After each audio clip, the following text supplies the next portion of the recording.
Bonjour à tous et à toutes, j'espère que vous allez bien. Aujourd'hui on s'intéresse à une œuvre atypique et unique. Fantassins, cavaliers, archers, chars, mais aussi artistes, fonctionnaires et animaux divers. Cet ensemble enterré, comprenant près de 8000 statues en terre cuite, a de quoi faire tourner la tête. Représentation grandeur nature des troupes du premier empereur de Chine, Qin Shi Huangdi. C'est une foule solennelle composée de personnages réalistes, parfaitement alignés à perte de vue, et dont chaque visage impassible a été travaillé pour être unique. Remarquablement conservé, ce mythique bataillon, qui semble prêt à s'éveiller à tout moment, recèle encore de nombreux secrets. Partons ensemble les découvrir. C'était en 1974, un agriculteur vivant dans l'est de la Chine creusait un puits sur sa parcelle de terre abritant de fertiles vergers de grenadiers, lorsque sa pelle heurte quelque chose dans le sol. La tête d'un homme.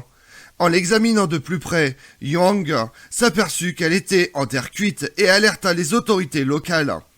Dans les mois qui suivent, les archéologues chinois firent une découverte incroyable. Sur les vergers tranquilles de Yang gisait une armée fabriquée à la main, composée de milliers de soldats grandeur nature en terre cuite et de centaines de chevaux eux aussi sculptés. À leur côté, des chars et des armes en bronze. Le lieu de découverte de ces statues se trouve à environ 1,5 km à l'est de la sépulture de Qin Shi Huangdi, premier empereur de Chine, et l'un des personnages les plus importants de l'histoire du pays, mort au IIIe siècle avant Jésus-Christ. Désormais inscrit au patrimoine mondial de l'UNESCO, le site attire des millions de visiteurs chaque année et abrite, outre l'immense armée de terre cuite, des tombes appartenant à de vrais individus. S'étendant sur près de 65 km², il est considéré comme l'un des plus grands complexes funéraires au monde. Jusqu'à présent, seules 4 fosses ont été fouillées. La première, qui est la plus vaste, contient l'infanterie. La seconde, qui représenterait un campement, abrite des archers, des chars, l'infanterie et la cavalerie. Bien plus petite, la troisième fosse dissimule de hauts responsables. La quatrième est vide. L'empereur serait mort avant que ne soient achevés les objets qu'elle devait renfermer. Depuis le début des fouilles, ce sont plus de 2000 guerriers qui ont été exhumés, mais cela ne représente qu'une fraction de l'armée complète, estimée à environ 8000 hommes. Et selon les archéologues, d'autres fosses restent à découvrir. À l'origine peintes dans des couleurs vives, les statues au visage et tenues variées représentent diverses armes et rangs militaires. Leur fabrication, 2200 ans avant notre ère, a exigé une main-d'œuvre et des ressources immenses, grâce auxquelles l'armée de terre cuite est devenue une icône mondiale des prouesses militaires et artistiques de la dynastie Qing.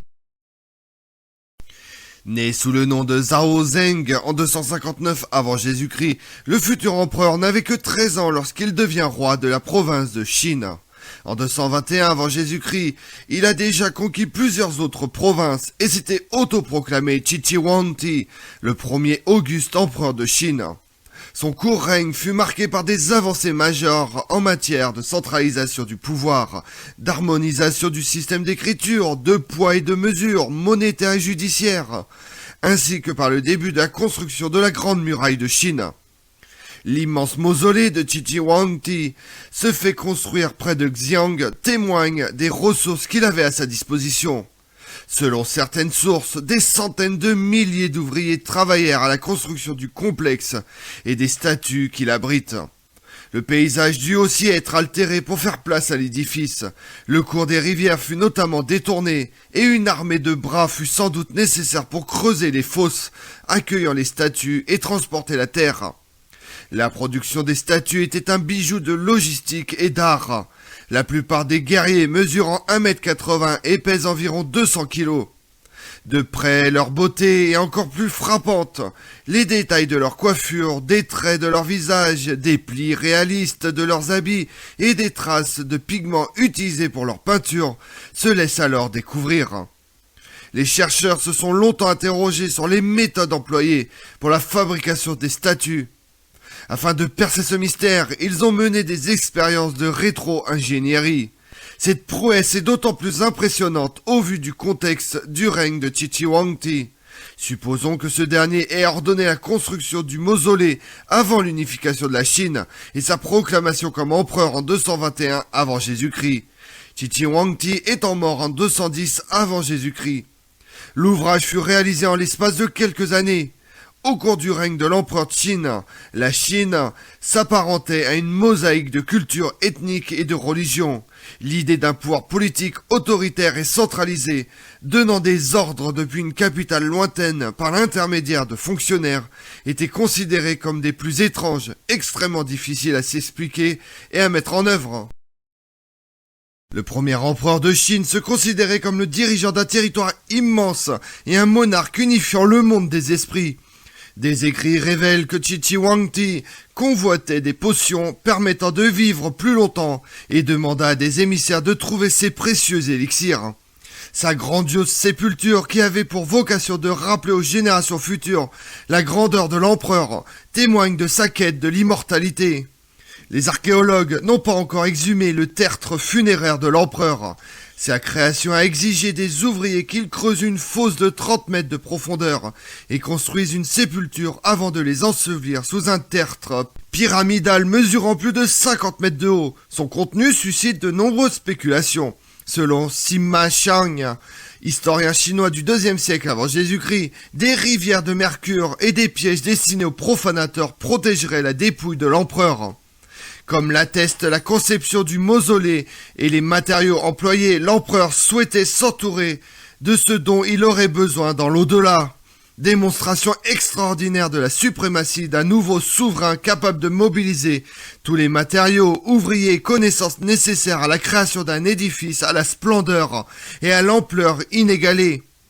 La construction du mausolée avait pour objectif de renforcer la puissance de l'empereur de son vivant.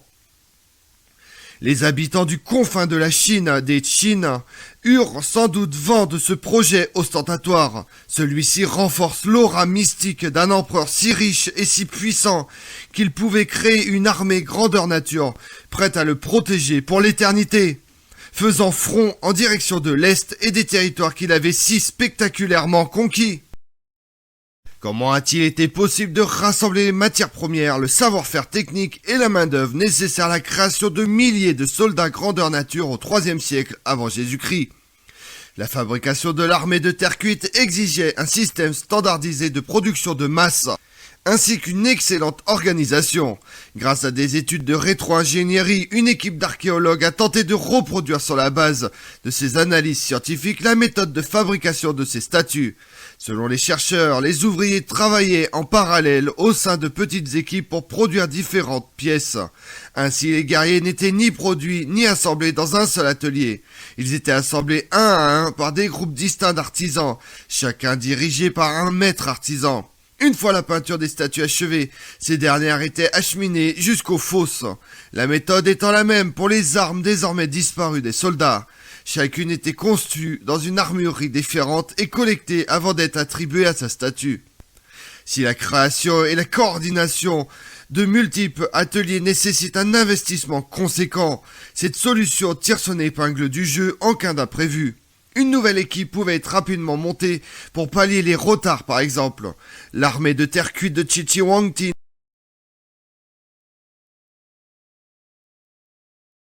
ne compterait pas 2 soldats identiques. S'il est peut-être difficile de croire que ces milliers de guerriers sont chacun le portrait d'un individu, il ne fait aucun doute qu'un travail colossal a été accompli pour leur attribuer des traits uniques. Selon certains chercheurs, les fabricants travaillaient avec une gamme définie d'apparences distinctes qui, une fois mélangées, conférait une impression d'individualité. Chaque année, des millions de touristes viennent admirer les milliers de visages alignés devant eux, un spectacle inoubliable qui n'a cependant pas été créé pour être vu, car ces guerriers sont des soldats de l'au-delà. L'expérience visuelle offerte aux visiteurs qui ont vu sur les rangs interminables de soldats est un privilège dont ne jouit pas l'empereur lui-même.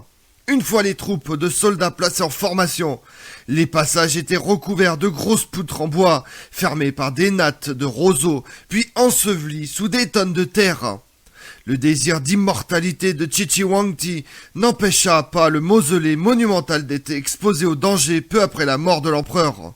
La dynastie Qing, qui ne darde pas à s'effondrer, laisse place à celle des Han, dont l'agitation causée par des transitions, les fosses furent endommagées par des inondations et des incendies.